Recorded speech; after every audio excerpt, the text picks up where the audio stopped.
All right, I'm going to go ahead and call the meeting to order. You can all stand for the pledge of allegiance.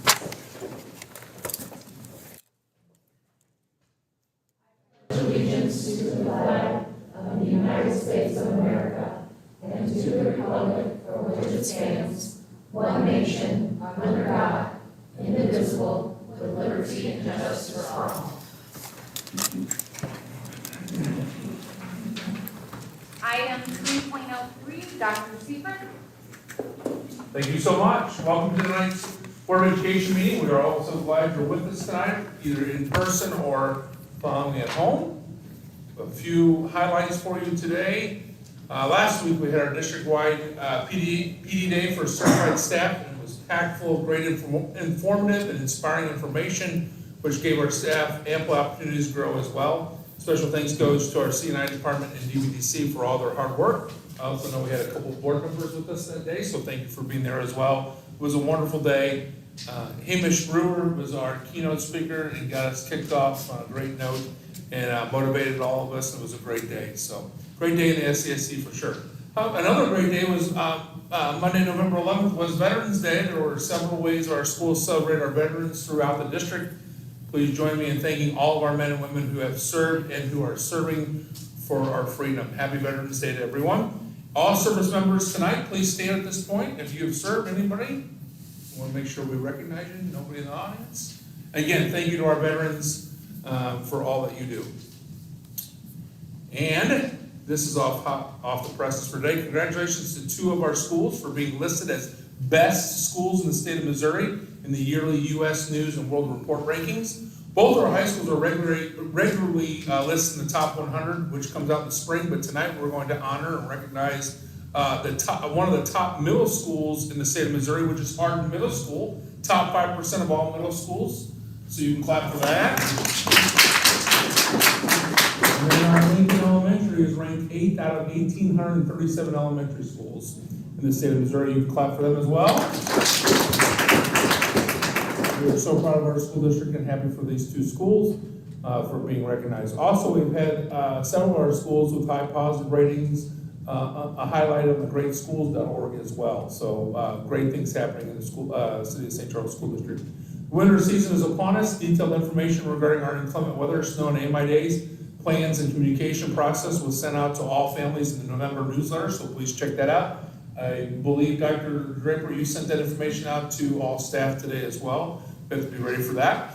Please note we will use our 3 built-in snow days first, and then if needed, we'll use our AMI days.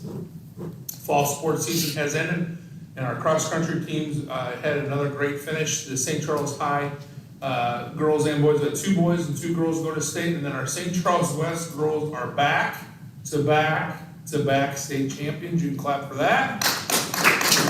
It's a dynasty at this point. Sophomore Brianna Kruger ran away with it. In the rain, I was there to watch it. It was awesome with the individual state championship. So we're very, very, very excited, and there's a lot of celebration going on at St. Charles West for that. Turkey tip-off is on Tuesday, November 26th at St. Charles West. Come on out, watch our girls and boys teams in action. It's a great night for the community. Also, St. Charles West is putting on their fall play, I believe, this weekend, and next weekend is St. Charles High. So get out and see our kids perform. That would be great. Tonight we have consent agenda items, English language development program review, policy change, second reading, Board of Education, open board member seat vacancy, conversation, discussion, district financial report as well for tonight's meeting. It's hard to believe it's almost, it's mid-November, and this year is moving along quickly. As we prepare for the upcoming break, I want to wish everyone a very happy Thanksgiving. I know we have a full week of school and 2 days still left. after tomorrow. We have a lot of things to be thankful for in this wonderful school district that we call home, and I just know I'm thankful for everybody in our community. We're in the midst of a very productive start of the 24-25 school year. Let's just keep moving forward together. That's all I've got. Awesome. Thank you. Thank you, Dr. Secret. We'll move on to item 3.04, board communications. Daniel? We did receive a letter with a type of duck that I cannot pronounce on it from Dr. Towers, expressing appreciation and thanks for her time on the board, working together with both the board and central office, and looking forward to seeing SCSD continue forward. Awesome, thank you. Item 3.05, audience comments. Daniel? All regular and special meetings of the board shall be open to the public. Since the board desires to be a good listener and be responsive to the community, persons desiring to address the board may do so during the time so allotted on the agenda and according to established procedures. During the audience portion of each board meeting, patrons are invited by the president to speak for or against any proposal on the tentative agenda or on any other school concern. The individual is asked to identify him or herself, limit comments to a few minutes, and avoid discussing personalities. The president reserves the right to limit the number of presentations and/or length of comments. At the discretion of the president, patrons may be recognized at other times during the board meeting. The board is very interested in audience comments. According to board policy, members cannot respond during the actual meeting. The board will listen to audience comments. If necessary, additional follow-up will occur for district administrators. Thank you. Jesse Moorhead?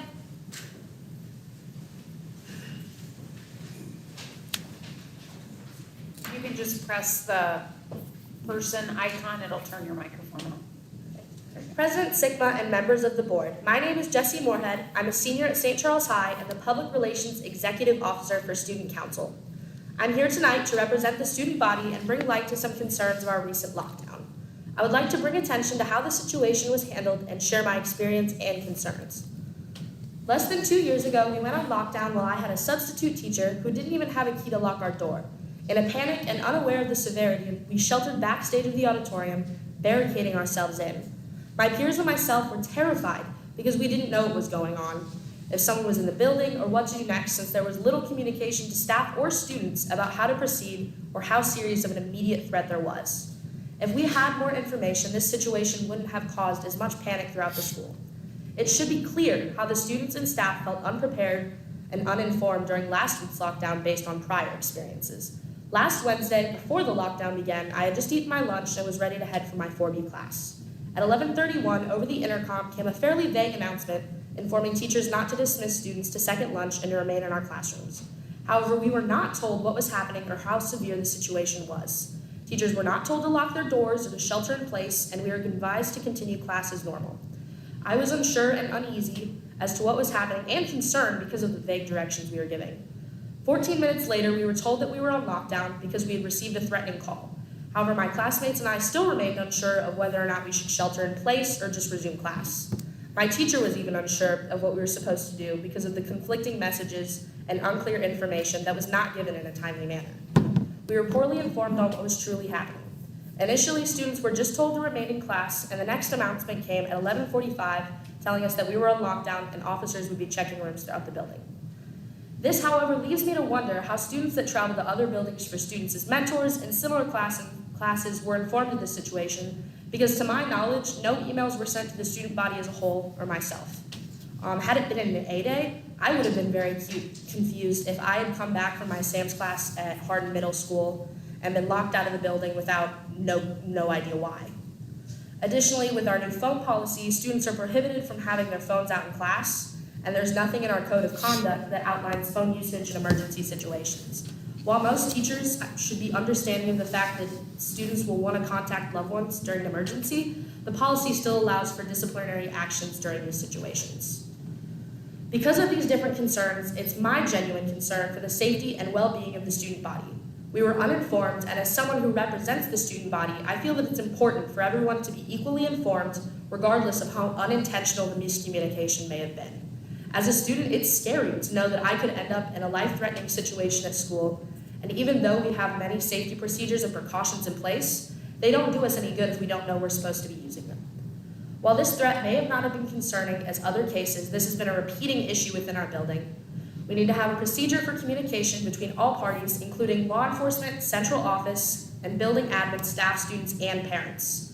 When there's an extended time period with no information and directions that are unclear and constantly changing, it is difficult to feel safe, learn, and know what to do. Thank you. Thank you, Jesse. Next, we'll hear from Kathy Ellsworth.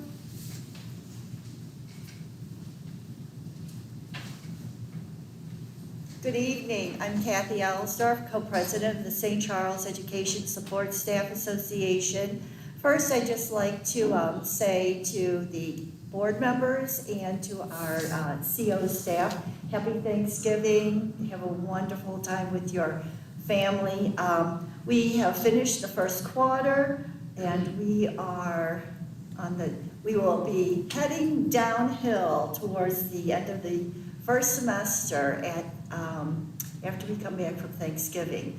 No real pertinent information, just wanted to say happy Thanksgiving to you all. And thank you for your support to CESA. Thank you, Kathy.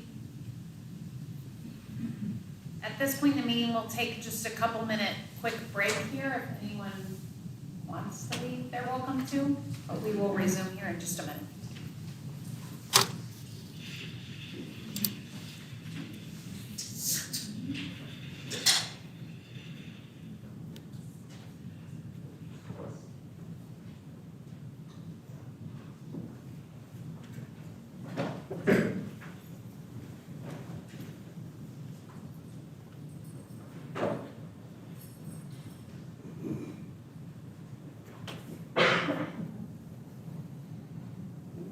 All right, go ahead and. Item 3.06, is there a motion to amend or adopt the agenda as presented? I move we adopt the agenda as presented. I second. All those in favor? Aye. Opposed? Okay. Item 4.01, approval of consent agenda. For efficiency, the school board utilizes a consent agenda. Items placed on the consent agenda are routine in nature or among the many decisions that the board has already determined are in the domain of the administration. Is there a motion to approve the consent agenda as presented? I move we approve the consent agenda as presented. Is there a second? All in favor? Aye. Opposed? Item 6.01, English Language Development Program Review. Awesome. Thank you. So I am excited to have two of our team members join us this evening for this presentation as well. We have Mrs. Susie Marsh, who is our department chair for the English Language Development Program and also a teacher at Jefferson. And then we also have Caitlin Cromian, who is one of our curriculum coordinators who oversees the ELD program. So we're going to go ahead and get started. If you could go to the next slide.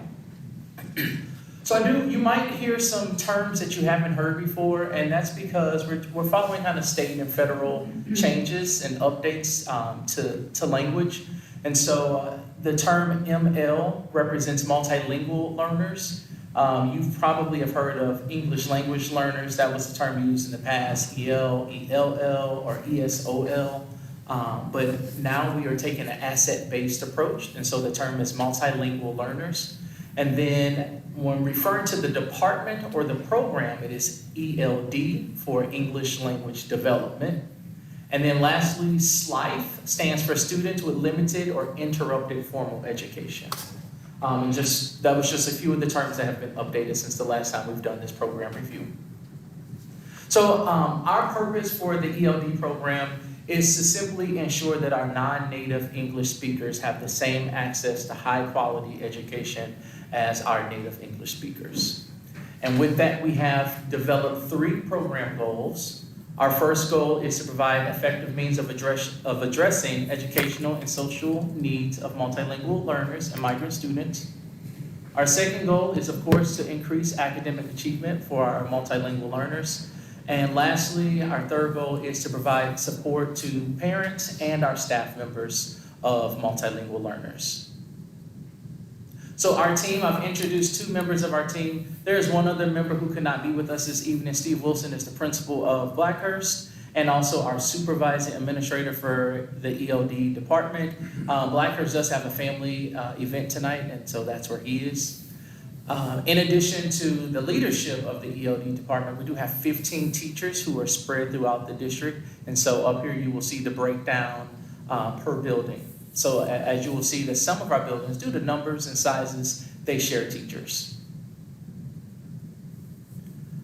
Based on last year, the 2023-24 school year, we had 333 multilingual learners by the end of the school year, which was 7% of our student body. If you look at the graph over to the right, you will see the total number of students per building. So out of the 333, Blackhurst had 50 students, Jefferson was 53 students, Monroe with 60 students. Our students speak a variety of world languages. As you will see here, 34 world languages spoken in our district, with the main language being Spanish, and then Arabic as the second language. In addition to those languages, on the left-hand column here, you will see just a list of other languages that are spoken here in our district. And then on the right, you will just see a map of where many of our students come to us from. So over time, you will see, this is a comparison of our district to the state when it comes to percentage of multilingual learners. I do want to point out that in last school year, we did see a pretty significant increase in students to 7.25%. We don't have state information yet, which is why I don't have anything filled out for the state. They have not released their numbers. So with that, I'm actually going to turn it over to Susie, and she's going to talk about what happens when a student transfers to us and we are trying to identify them as a multilingual learner. So when a student comes to us and enrolls in our district, the parent will fill out a language use survey upon enrollment. If a student or if the parent indicates that the first language in the home is a language other than English, or if the child speaks a language other than English, or if at any time the child has been exposed, heard, or understands a language other than English, that's a time for us to know that we need to screen that child for the English language development program. If the student is transferring to us from another district in the United States or another school in Missouri, then we also know that they will automatically qualify for our program within our school district. For determining grade level placement, if they're transferring within the United States, we'll just maintain the grade level placement that the student is coming in from. If the student is transferring from a school outside of the United States, we will put them in the age-appropriate grade level. And can I just jump in right there? That can be tricky sometimes. My department and Susie, we collaborate a lot, and also with Rodney's department because he handles centralized enrollment. It can be confusing at times, and confusing for parents who are entering the country. Different countries have different guidelines, and they start at different ages of school. Some students might start at grade 1, or some countries start at grade 1, and so when a student transfers to the United States, and they just completed grade 3 and they're at home, and then they come here and think they should go into grade 4, but grade 1 in some countries is equivalent to our kindergarten, so we have to communicate that to them, which is why we try to stick to age-based placement. Similarly, our students with limited or interrupted formal education may have only completed up to half-day second grade education because that was all that was compulsory for them in their rural school district. And so an age-appropriate grade placement will give them the curriculum that is developmentally appropriate for that child. And so we will give them the English language development curriculum that's appropriate for that child if they do indicate, based on their screener that we'll talk about here in a second, that they do require that English language development. All right, so when the student, when we have any indication that the student has been exposed to another language, we will give them the WIDA screener. Missouri is part of the WIDA Consortium, which is a group of states that provides, and WIDA provides standardized testing for screening as well as language proficiency testing. And so the screener helps us to see Does the student need language proficiency services? Do they need English language development services? And if they do, how much of those services do they require to be successful in the school setting? And so we'll use that language screener. We have to administer it within the first 30 days of the school year or within the first 10 days if they transfer to us within the school year from another country or a school within the country that does not use this WIDA system. Every year, we also give the students the access test. This is an annual test that we'll give the students between January and February. This is a standardized way for us to assess our students in listening, speaking, reading, and writing to just assess their language proficiency development. You can see on the right the percentage of students becoming English proficient within the year.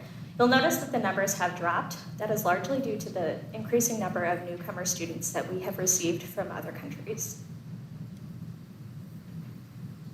Here you can see the percentage of multilingual learners by building. You do see that in Blackhurst, there is a large percent of Blackhurst population that are multilingual learners, followed by Monroe at 15%, and followed by Harris at 9%.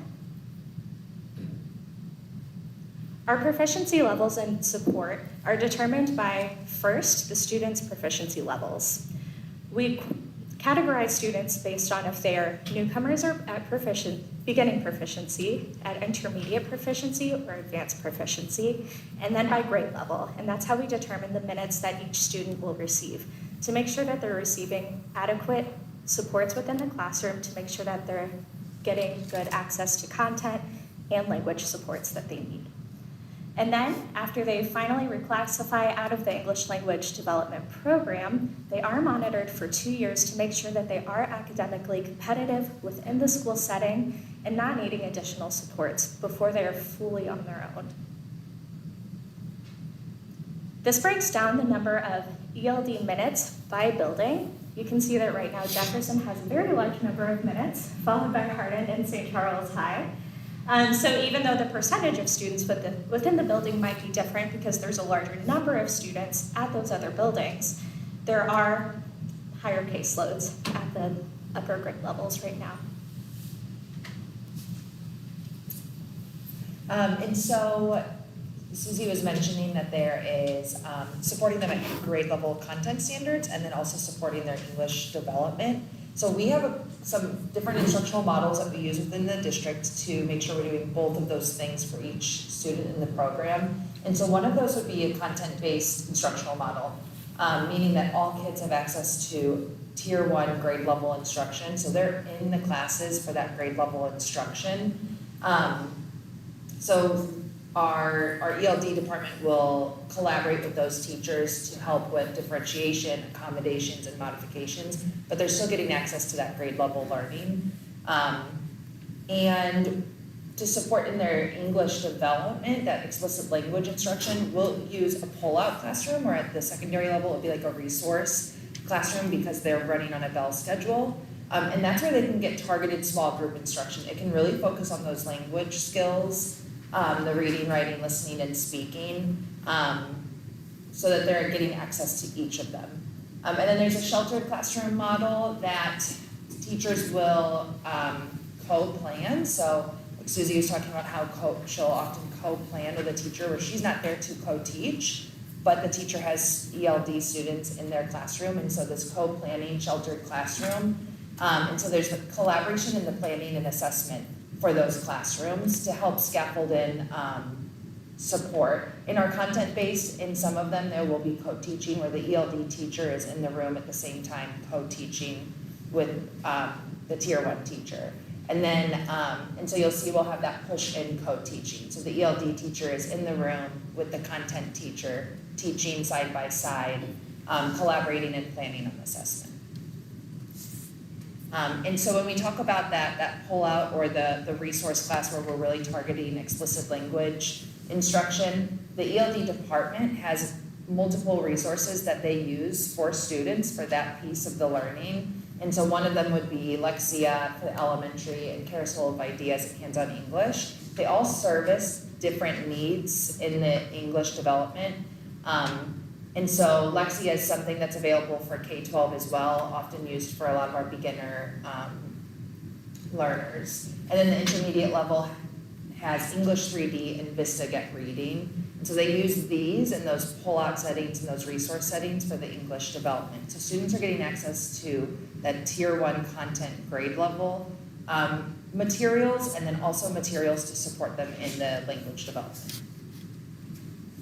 And then something that the ELD department does a great job of is building in student activities to build that community for families. And so these are just some of them that happen in the district frequently that the ELD department co-plans and facilitates. There's Hispanic Heritage Month celebrations, multicultural nights, Hardin and Jefferson co-plans and co-facilitates those. Monroe has a Hispanic Heritage Night along with Knoll. There is a district ELD family night, and then we also have a district interpreter and parent liaison for the families as well. That is it. Are there any questions from anyone? Just a curiosity one, as you're going through it. I like that growth from the high 4s to 7. Did that affect all of the schools, or are there just specific ones in pockets? No, it affected all of the schools. I think St. Charles High did have a considerable amount of growth, and that typically happened in January of last year. Is when we saw a very large influx of students. So St. Charles High was definitely impacted because I believe we had to move an additional staff member over there to help out for the rest of the year last year. Are most of the folks coming in, are they from other schools, or are they all like new placements? It depends. A lot of them have been new to the country. For my own questions, thank you. I think I've mentioned this before, as we have central enrollment in central office, it has been amazing to see our families come in this year and then continue to come in and register, and it's really neat to see from just all over. So, kudos to our staff for doing a great job. Yeah, thank you so Excellent much, job. ladies, for Thank you. Is there a motion to approve the ELD program review as presented? I move to approve the ELD program review as presented. Thanks. All those in favor? Aye. Opposed? Okay, we'll move on to item 7.01, policy changes. This is our second reading for several policies. Yeah, there are a lot of them. Any discussion about any of these? If not, is there a motion to approve? I won't list them all out, but I move to approve the policies listed as presented. is there a second? A second. All those in favor? Aye. Opposed? Okay, that carries. Item 8.01, this is a Board of Education open board member seat vacancy due to Donna Towers' resignation last month, so I'll hand this over to Dr. Seifert. Yeah, I just want to tee it up for you a little bit. I think you've had an opportunity to probably see the information in there, but I wanted to make sure that we got two sets of information. One is the actual MSBA policy, because we certainly want to make sure that we know policy and can follow it. I also wanted to let you know by practice or by law what our legal team said as well about now you're in November, you obviously have an election in April, so I just wanted to set that up for you all in terms of seeing obviously the policy, but also what our legal team says in terms of by law what you can do. So I want to make sure you had that information. So. Thank you. Yeah, this is helpful. Any discussion, thoughts, questions, comments about this? My first term was a one-year term to replace a board member who had resigned, and I don't know what month he resigned, but they did not replace him. And you are correct. I don't quote me on it, but I think it was more like January-ish. I don't know if it. I don't. Just maybe a couple months or two, but that was the conversation that I had with our legal team just to make sure. Hey, I know we've done this before. Can we still? Is this an option for the board? And she said definitely it is to wait till. Yeah. And again, I'm just trying to tee it up before you should make a decision. informed decision, which Celinda did say that, that other districts have done this as well. Yeah. Anyone else have any thoughts? Yeah, we were just talking about it as well, and it just seems like we're so close to the next election. By the time we get the applications out, we do the reviews, we do the voting, that it would be maybe even January before even, and that would be, you know, that would be Yeah. saying Which it then your you way. figure the person would have January, February, March meeting, because April will have the elections. Yeah. My personal thought, it's a lot of responsibility for 5 of us here tonight, 6 with Lori present. A lot of responsibility and feels like power, maybe that's the wrong word, but for us, in my personal opinion, to appoint someone with especially the limited time to do. Is that right? I think the limited time makes it very difficult, but I also don't know what constitutes not limited time. Like, where does the line kind of go for where is enough and what isn't enough? I'm more, I share the same concern on like, what is it gonna look like if we did go through a process of posting and then interviewing and then timing for coming in. But I'm a little stuck with what is our policy, kind of more say and tend to lean towards with the statute too. So all of that reasonableness in practice being considered, I'm a little bit more of I think on the fence, or that we should be more towards our policy since it kind of lends to be read that way, I think. But that's just my own personal thing too, but it's a tough one. Yeah. We will need a motion, correct, Kelly, as to what we want to do. So either a motion to fill the vacancy and move forward with that process, or a motion to leave the seat vacant. So, I mean, we can continue to discuss, or if anybody wants to make a motion one way or the other, we can see where everybody's at. I move that we leave the position open, vacant. Is there a second? All those in favor, say aye. Aye. All those opposed? Motion carries, so we will be leaving that seat open. Obviously, we'll be having the April 2025 election, so. We will move on to the financial report, item 9.01. Mr. Shields. All right, thank you. If you can, pull up the October 24 board reports. I know there's a lot in there. Go to the second column down 3. There you go. And then if we could go down to the month end, October 24. I typically like to go to the year end, but I just wanted to, reason why when we get this close to the end of the calendar anyhow, I kind of like to show you all, we have 4 pay periods left of this calendar year. We're typically rolling about $6 million in payroll and in benefits per month. So that's my scale of, are we going to make it? So we are perfectly fine with where we sit right now. Where we sit right now. But there are a few things that can make it a little bit concerning on my end. The biggest one right now is we haven't received any of our ESSER revenue that we had expended this previous year. That's to the tune of $3.9 million. That's still outstanding. And there's some reasons from the state as to why that's happening. It's not on our end. We have everything submitted, but they are waiting for the federal expenditure report to be approved. It's been submitted as well, and they won't approve that until the state approves that FER, that federal expenditure report. That's also the final step for the auditor before the auditor can complete his report. So $3.9 million essentially is added on to that Fund 1 number, making that $21 million.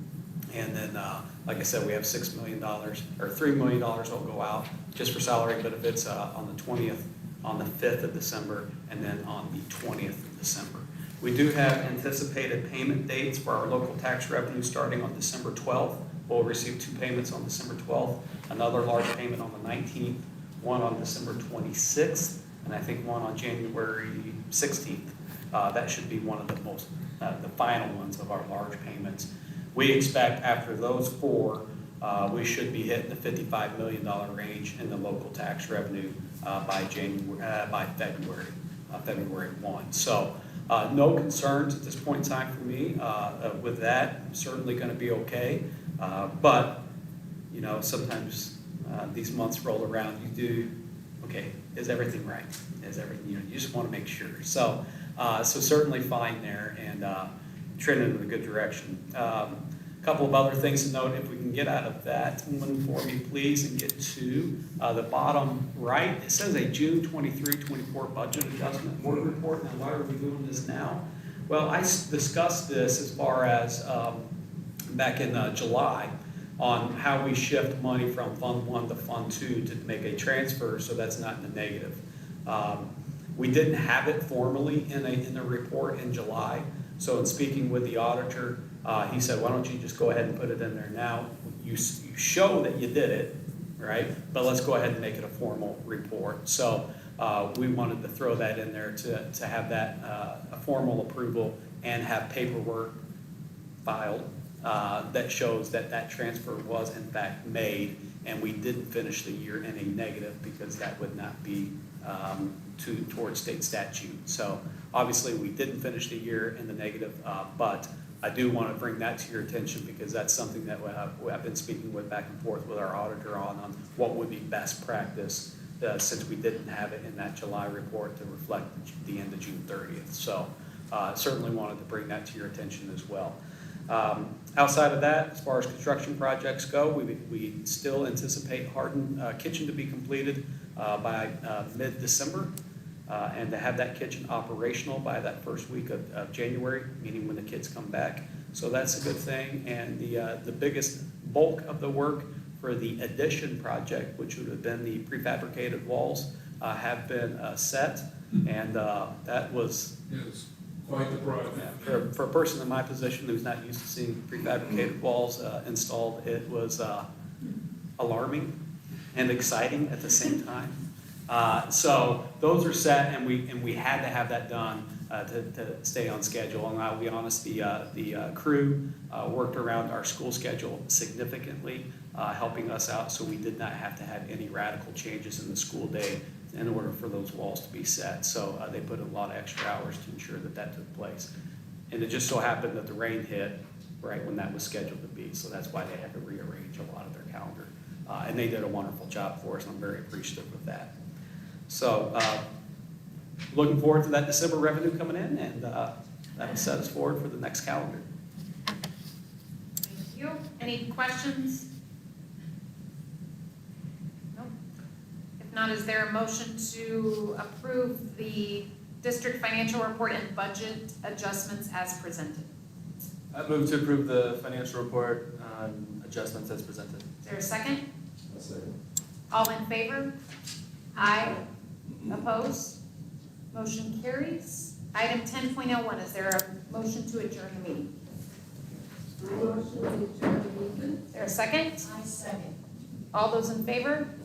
Aye. Opposed? Meeting adjourned. Thank you, everybody.